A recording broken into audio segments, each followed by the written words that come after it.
Today is the 22nd of February. So, I want to talk a little bit about this Ukraine thing, the Russians, the Ukraine war. I find it really, really interesting that Trump wants to stop the war, right? And he's talking tough guy.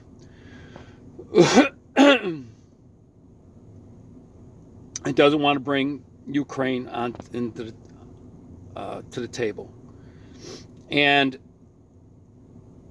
I can actually understand this in a lot of ways. So, for 3 years, Ukraine has been milking the United States for money, $300 billion, and 100 of it they lost. So they've been milking the United States for money, which the Biden administration just, every time he wanted it, they just threw it out to him.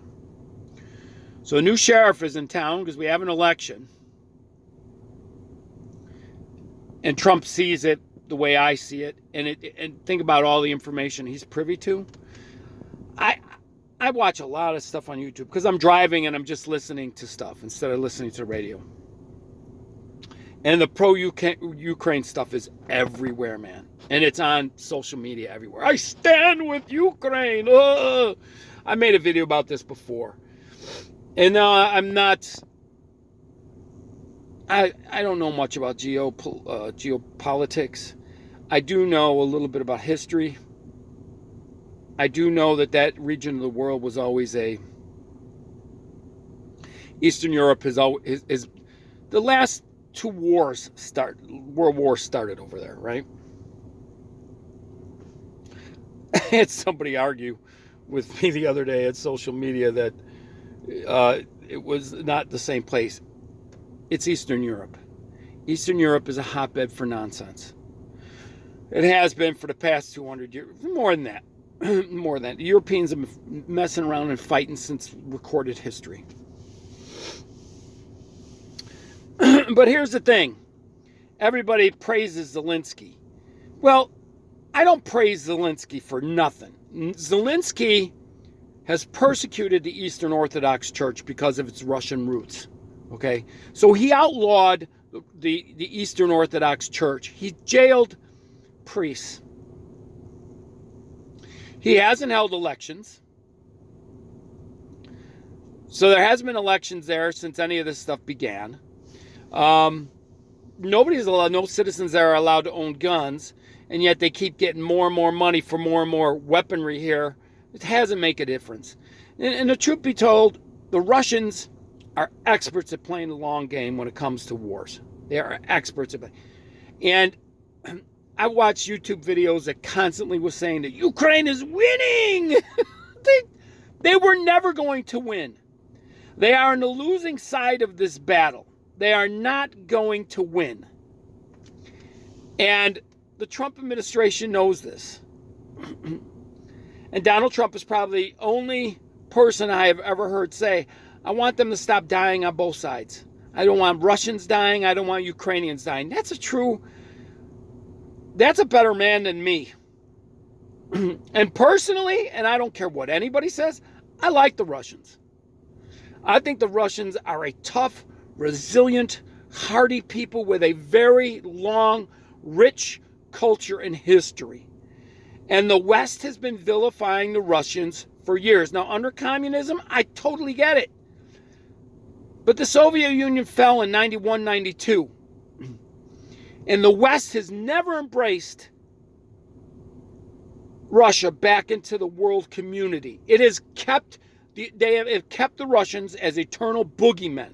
And yet, for some reason, all the Europeans, all the Western European nations, thought it's okay to do business with them. They think it's okay to get gas and oil from them because they got a lot of that. And then at the same time, now they're pissed off because of what happens in Ukraine. Now, there are a lot of reasons why the Russians went into Ukraine, and a lot of it has to do with the Western nations muddling around in there on their border, regardless of what people think.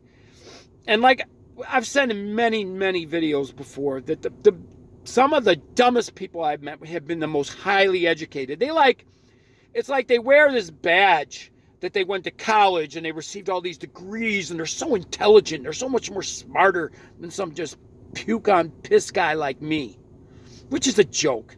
These people, none of these people know what it means to even work with their hands. That's why they make me laugh.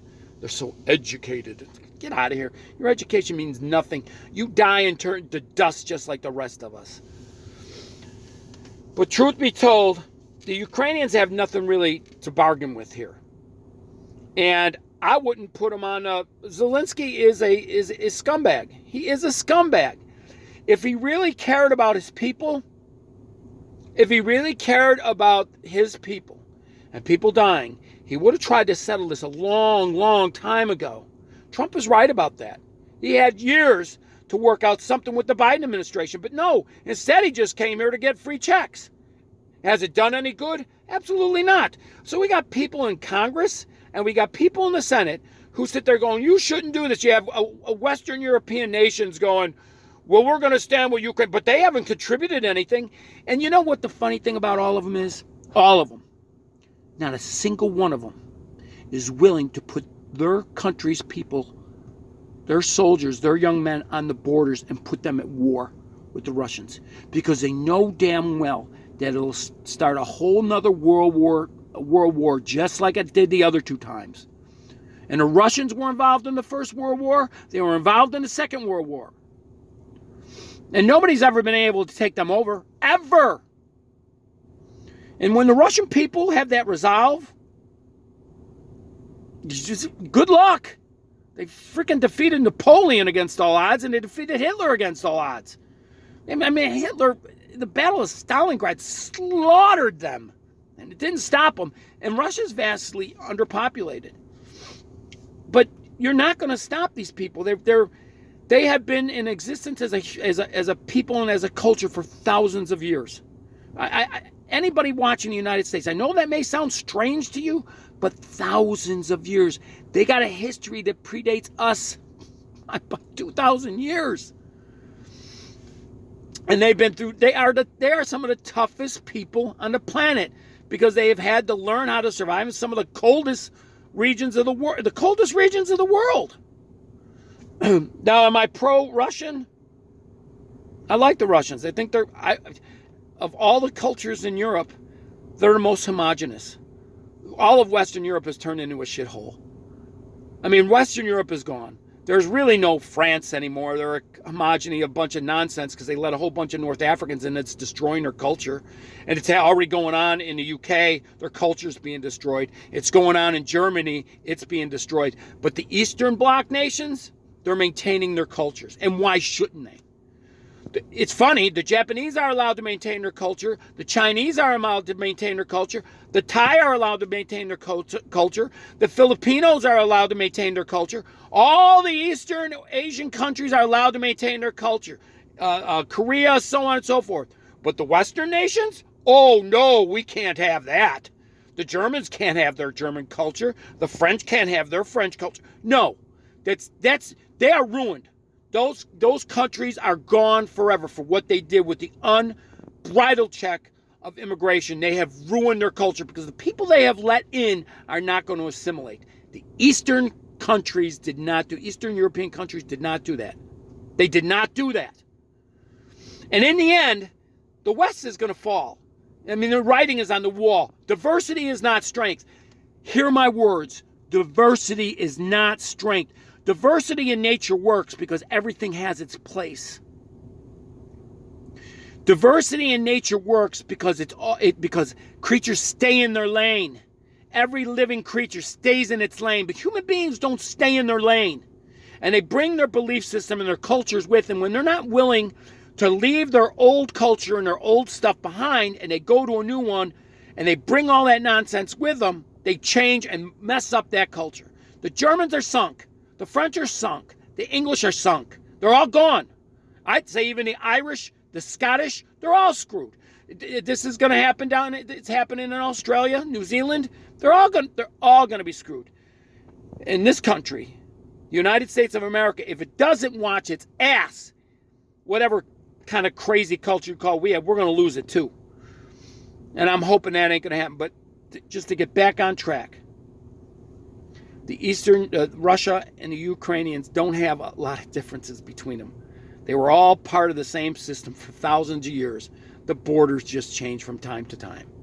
So and they all speak Russian. All the Ukrainians speak Russian. They were under the Soviet Union for all those years. But they're close, and they're all Slavs. Ethnically, they're called Slavs. All right, and in case you didn't know, that's where we too get the word slaves from. It kind of comes from that. And I can go into history of that. But the truth is, you're not going to beat Russia. You're just not. So if Trump is dealing with the strong man, who is Putin. He controls Russia, whether you like him or not. He controls it. And no matter what people in the West say, he cares about the Russian people. Russia is his priority as a civilization. And our government has been trying to foster rebellion and regime change there for ages.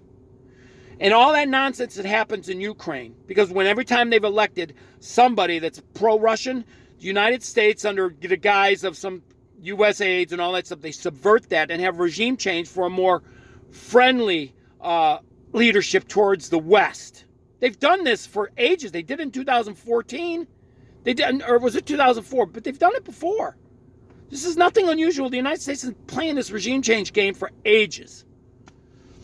So here's the deal.